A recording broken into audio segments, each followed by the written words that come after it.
어, 최근 본 글과 영상에 그런 내용이 나오더라고요. 아마도 사람의 성향 따라 좀 다를 것 같은데요. 친구 많은 거 별 필요 없다. 사람한테 쓸 에너지 나한테 쓰는 게 낫다. 뭐 이런 거였습니다. 실제로 그런 분들도 좀 계시죠. 피곤하고 힘들면 하루 종일 집안에 혼자 있으면 이렇게 에너지가 다시 회복되고 누구 사람 안 만나는 게 훨씬 더 자기 자신에게 평안과 또 안정감을 주시는 분들 분명히 있습니다. 우리는 이제 그런 분들을 주로 내향형이다 뭐 이런 말을 쓰더라고요. 반대도 물론 있죠. 나가서 사람 만나야 힘이 나고 신이 나고 또 사는 것 같다 이런 분들이 있습니다. 그래서 이런 혼자 있는 게 좀 좋은 분들은 제일 싫어하는 표현 중에 뭐가 있냐 하면 명절날 북적북적 대는 게 사람 사는 것 같다가 전혀 동감이 안 된다는 거죠. 나는 사람 사는 거는 조용하고 나 혼자 있는 게 좀 숨통이 튀어요 이런 분들 계시죠. 뭐 그거는 본인의 어떤 성향이나 그런 취향에 따라서 얼마든지 이럴 수도 저럴 수도 있는 거라고 생각합니다. 자, 그렇다면 성경은 과연 우리에게 다른 사람과의 교제를 어떻게 보는가? 또 때로는 이런 사람들이 모여 있는 우리 교회는 어떤 곳인가? 좀 이 말씀을 좀 드리려고 합니다. 먼저 교회는 왜 있을까요? 이렇게 사람들이 많이 모이는 교회, 물론 뭐 사람이 적은 교회도 있지만 어쨌든 사람이 모인 것을 교회라고 할진데 왜 예수님은 교회를 세우셨을까요? 또 교회로 모여서 우리는 교회 안에서 어떤 것을 행하고 얻을 수 있을까요? 단순하게 얘기하면 우리는 교회 나오는 게 내 마음의 평안을 얻는다라고 하면 이것은 교회의 목적과는 조금 거리가 있다는 말씀을 먼저 드립니다. 교회의 목적을 오늘 읽은 에베소서의 표현을 빌다면 에베소서에서는 4장에서 우리에게 이렇게 말하죠. 부르심의 한 소망, 즉 예수님께서 우리를 교회로 부르셨다는 거예요. 그러니까 부르셨으니 내가 자발적으로 왔다기보다는 예수님의 부름에 순종하는 사람들의 모임, 이게 이제 에클레시아죠. 교회입니다. 사도행전적인 목적을 이야기한다면 이것은 땅끝까지 가서 내 복음의 증인이 되는 것, 이게 사실은 교회의 또 하나의 목적입니다.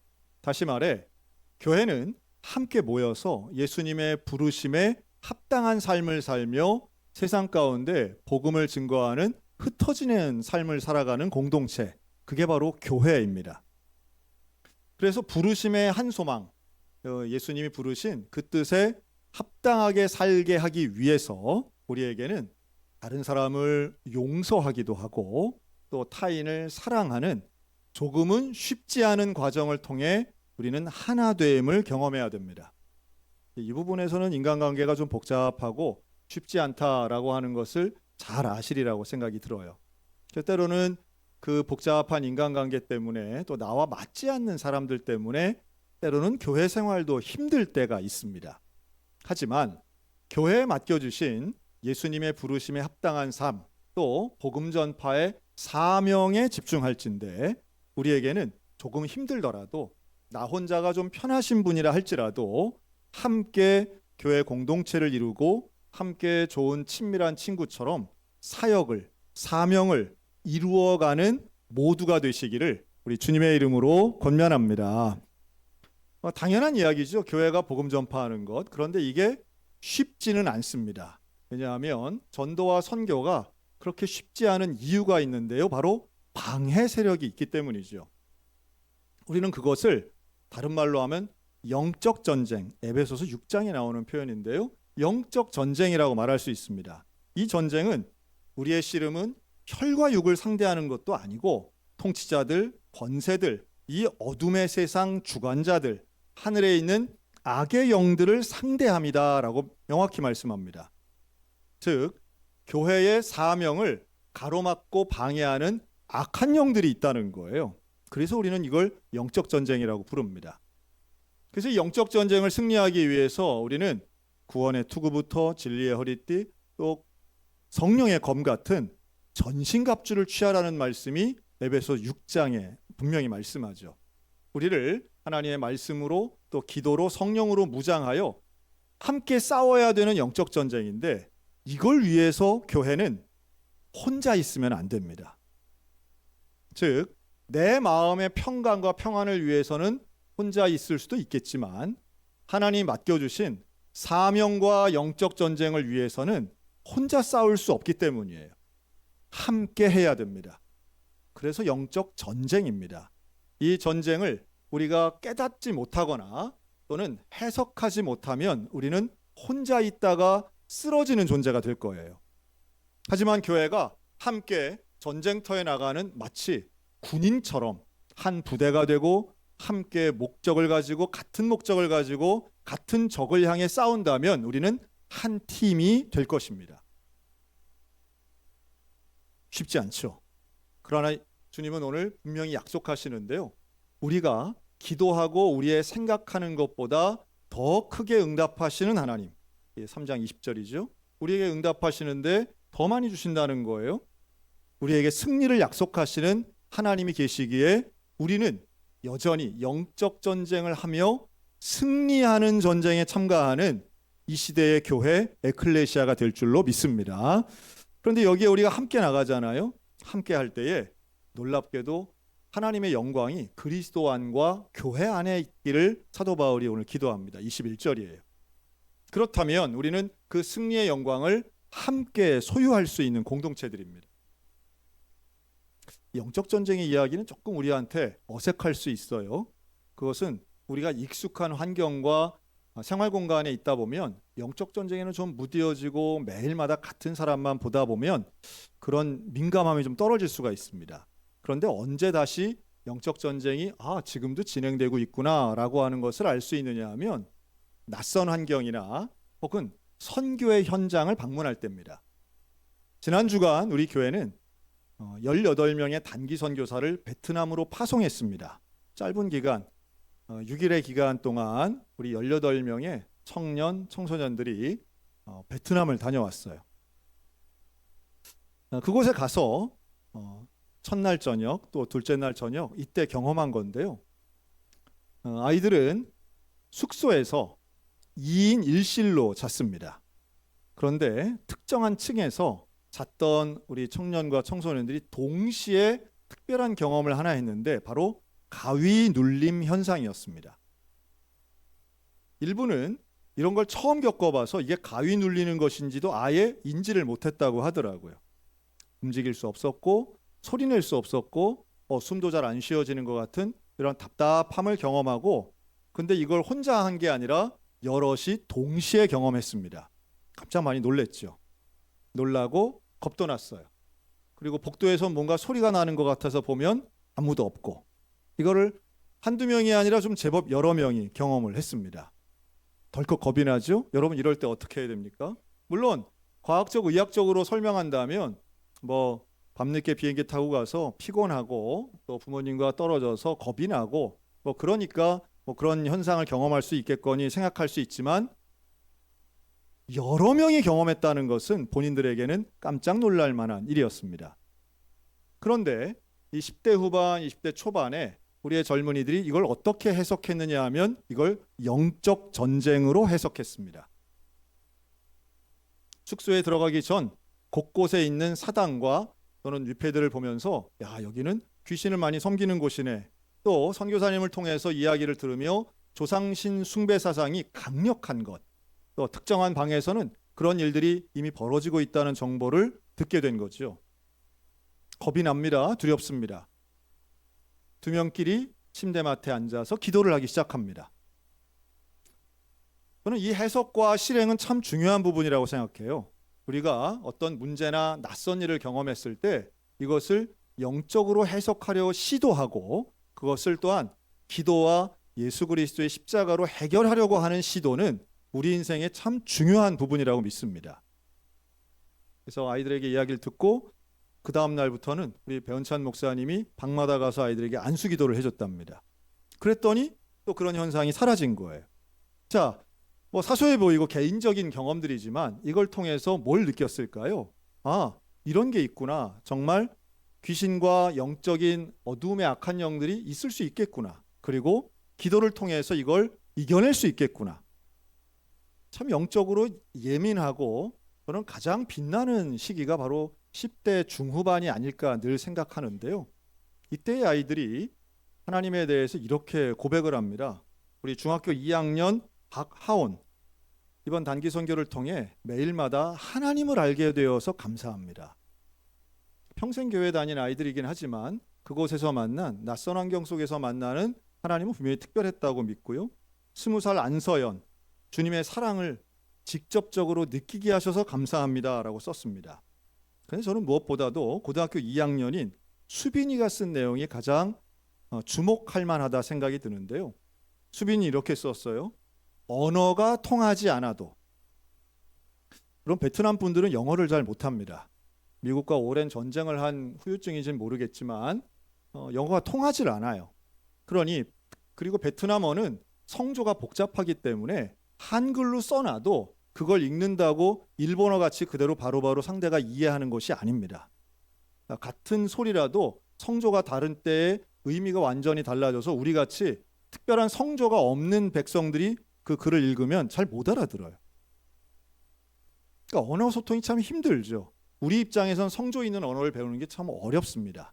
그런데요, 이 수빈이가 뭐라고 썼느냐 하면 언어가 통하지 않아도 주님 안에서 매일 교류할 수 있게 하심에 감사합니다라고 썼어요. 여러분, 이 말은 언어가 잘 통하지 않지만 함께 친밀해질 수 있고 놀랍게도 복음을 전할 수 있고 신앙의 고백을 들을 수 있었다는 거예요. 이해할 수 있었다는 거예요. 너무 놀라운 일 아니겠습니까? 어리니까 통이 됐겠지라고 생각할지 몰라도 이 아이들이 동시다발적으로 매일마다 또래의 아이들을 만나서 놀랍게도 하나님을 찬양하고 기뻐 뛰며 즐거워하고 또 그 가운데에 하나님이 얼마나 이 아이들을 사랑하고 계시는지를 느꼈다면 이것은 이미 하나님의 마음을 품은 일이고 또한 주의 부르심에 합당한 놀라운 경험을 통해 성장했다고 믿습니다. 여러분, 저와 여러분이 바로 이 지점, 하나님의 마음을 품고 하나님을 느낄 수 있고 영적 전쟁에 대한 민감도가 있는 교회, 오늘날도 분명히 필요하고 우리 소양교회가 이런 영적 전쟁에 참여하는 교회가 되어야 될 줄로 믿습니다. 기도를 통해서 사단의 권세는 물리치고 하나님의 말씀의 권세를 심는 일들, 우리에겐 너무너무 중요한 것이죠. 그래서 에베소 6장에서는 영적 전쟁, 그리고 에베소서 4장에서는 하나님의 부르심을 말씀한다면 오늘 읽은 3장에서는 이들을 위한 사도 바울의 기도가 나옵니다. 그런데 이 기도는 좀 내용은 긴 것 같지만 정리하면 16절 성령으로 속사람이 강건하게 되고 17절 믿음으로 그리스도와 함께 사랑으로 서며 그 그리스도의 사랑을 아는 지식으로 충만케 되기를 기도하고 있어요. 요약하면 성령, 믿음, 사랑, 지식의 충만함을 위하여 기도하고 있습니다. 왜 그럴까요? 그래야 부르심에 합당한 삶, 영적 전쟁에 승리하는 삶을 살 수 있기 때문이에요. 사랑하는 성도 여러분, 교회는 내 취향을 맞추는 동호회가 아닙니다. 교회는 내 인생의 주인 되시는 예수 그리스도의 명령을 따라 뭉친 사명 공동체입니다. 내 마음이나 내 기준으로 판단하는 것이 아니라 예수님의 명령에 순종하는 삶이 가장 온전한 교회됨이라고 말씀드릴 수 있어요. 그러려면 우리에게는 성령과 믿음, 사랑, 지식이 충만하여 온전히 서고, 개인적으로는 온전히 서고 함께는 다양한 상황 속에서 서로 용납하고 사랑하는 일이 어느 때보다 필요합니다. 저는 목회하면서 우리 교인들의 다양한 모습들을 봅니다. 어떤 분은 건강하시고요. 어떤 분은 좀 상한 거 먹어도 끄떡없는 분이 있고요. 어떤 분은 그렇게 가려 먹는데도 늘 아프신 분이 계세요. 오늘 같은 이 날씨에 어떤 분은 옷을 얇게 입어도 별로 춥지 않은 분들이 있고요. 어떤 분은 껴입고 또 껴입어도 덜덜 떠는 분들도 있습니다. 어떤 분은 경제적인 여유가 있는 분이 있고요. 어떤 분은 너무도 힘들어서 돈 때문에 소리 없이 우는 분들이 있습니다. 어떤 분들은 특별하게 노력하지 않은 것 같은데 자녀들이 잘 커주는 가정이 있고요. 어떤 분들은 그렇게도 고생하고 싸우는데도 뜻대로 되지 않는 가정들도 있습니다. 누구는 합격하고 성공하고 일이 잘 돼서 감사하는 분들이 있는데 어떤 분들은 탈락하고 실패하고 잘 안 돼서 숨죽이는 분들이 계세요. 그런 분들이 함께 모여 있는 곳이 바로 교회입니다. 우리의 상황과 상태가 다 다르고 또 우리가 해석하는 가치관까지 다르니 이걸 참 어떻게 해야 되겠는가. 기쁜 일 좋은 일이야 상관없습니다. 뭐 자랑할 수도 있고 축하해 줄 수도 있으니까요. 하지만 아픈 일, 힘든 일, 슬픈 일은 이걸 어떻게 알리기도 힘들고 나누는 것도 어렵습니다. 조심스러운 부분이 있기 때문이죠. 며칠 전 우리 교회는 한 집사님의 가정 때문에 어제 모인 예배를 드렸습니다. 이 집사님은 김누리 집사님이시고요. 김누리 집사님의 남편은 다니엘 브라살라스라고 하는 에콰도르 분이십니다. 에콰도르는 남미에 있는 페루와 칠레의 국경을 하고 있는 남미에서도 북쪽에 있는 아주 작은 나라입니다. 당연히 경제적으로도 어렵고 남미의 대부분의 국가가 그런 것처럼 질서와 행정, 치안이 상당히 어려운 상황에 있는 나라입니다. 어렸던 김누리와 결혼을 해서 정말 아는 사람이 하나도 없고 또 친구도 없는 이 대한민국에 왔던 다니엘 형제는 최선을 다해 열심히 살고 자녀들을 키웁니다. 추운 한국의 겨울이 낯설고 그 중에서도 춘천의 겨울 더욱 추웠지만 그런 가정을 돌보고 최선을 다해서 일했습니다. 하나님께서 이 가정에 복을 주셔서 김이안, 김루나 두 자녀를 주셨어요. 이안이는 지금 초등학생이고요. 루나는 이제 돌이 지났습니다. 지난번 이 앞에 나와서 미역을 받았던 산모 중에 하나가 우리 김누리 집사님이었습니다. 그런데 지난 며칠 전 에콰도르에서 연락이 온 거예요. 이 고향을 잠깐 방문 중이던 우리 다니엘 형제가 어머니가 운영하시는 식당 일을 돕고 있었는데 갑자기 들이닥친 강도에 의해서 총을 맞고 현재에서 사망한 사건이 벌어진 겁니다.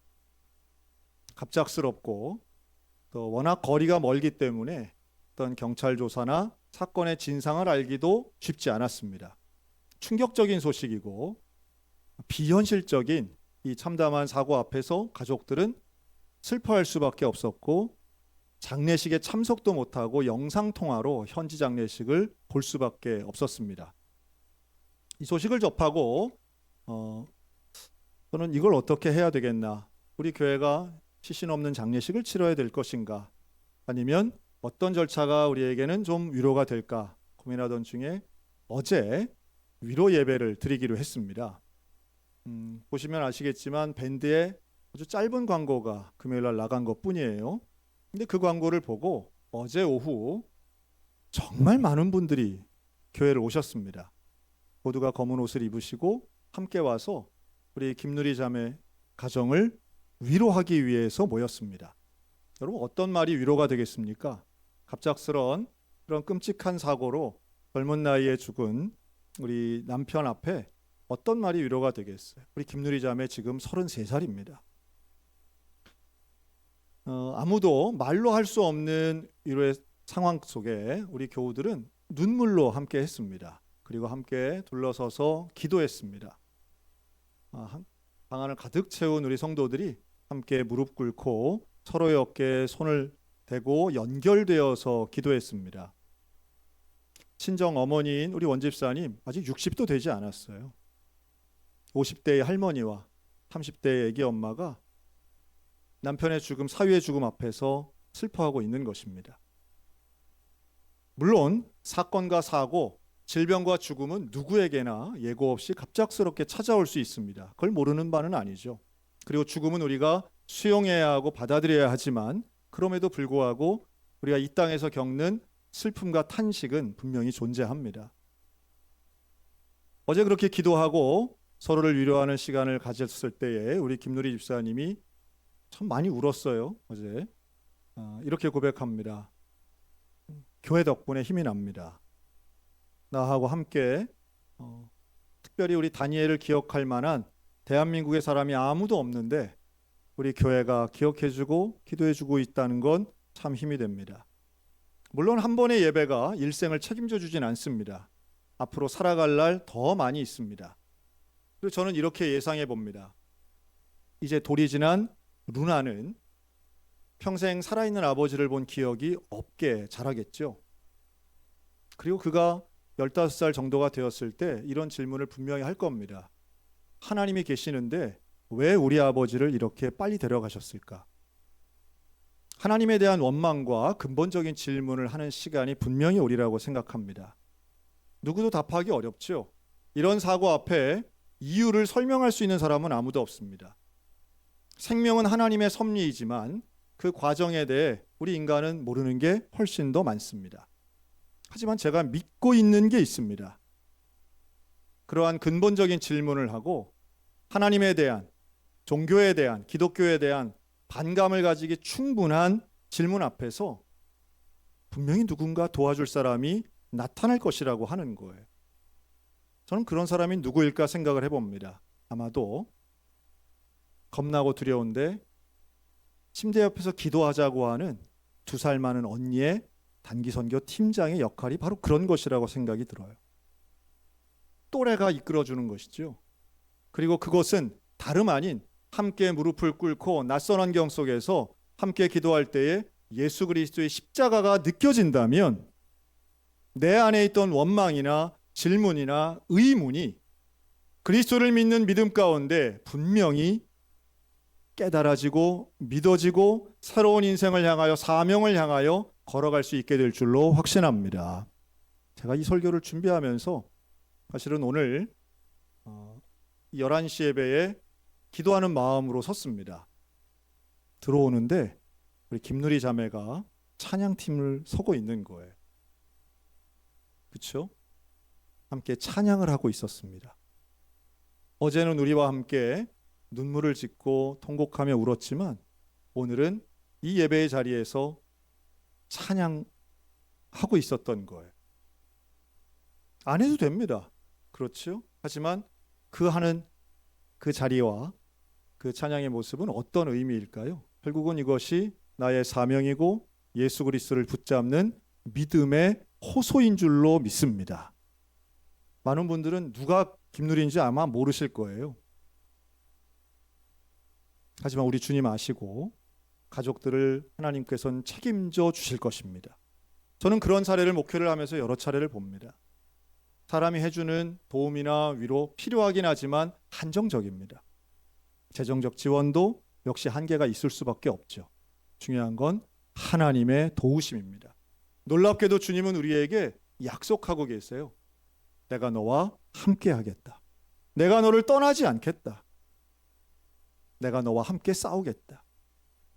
여러분, 그 공동체가 우리 교회인 줄로 믿습니다. 저는 이 교회가 존재하는 다양한 목적을 설명할 수 있지만 무엇보다 하나님이 교회와 함께 하시기 때문입니다. 우리 소양성결교회는 그 역사를 지난 72년간 지켜왔습니다. 이곳에서 울고 웃었던 많은 분들이 계셨고요. 이곳에서 많은 분들이 하늘나라 가셨습니다. 예상 못했던 사건과 사고들 앞에서도 우리 교회는 지난 72년간 사명을 감당해 왔습니다. 분열되지 않고 복음을 전했고 서로를 섬기면서 이 시간까지 왔습니다. 앞으로도 그러한 사명을 감당하는 믿음의 공동체가 되기를 간절히 기도합니다. 누군가 막상 사람에게 내놓을 수 없는 문제와 눈물의 제목이 있다 할지라도 귀 기울여 들으시고 나를 집중해 바라보시고 나를 붙잡는 그 주의 손이 우리 한 사람 한 사람을 붙잡으실 줄로 믿습니다. 그리고 그 절망 가운데에서 하나님이 인도하시고 꺼내실 때에 우리는 새로운 사명 공동체가 되어 영적 전쟁을 승리하게 될 줄로 믿습니다. 우리를 무너뜨리려고 하는 악한 영웅들이 있지만 그러나 그 가운데에 믿음을 가지고 서고 그리스도의 십자가 사랑으로 하나가 되어 부르심에 합당한 삶, 그리스도의 사랑을 아는 지식에 충만하여 능히 이겨내는 우리의 생각과 기도보다 더 크게 응답하시는 그 주님과 동행하는 믿음의 공동체, 평생토록 교회와 함께하고 주님과 함께하는 우리 소양 성결교회가 되시기를 주님의 이름으로 축원합니다.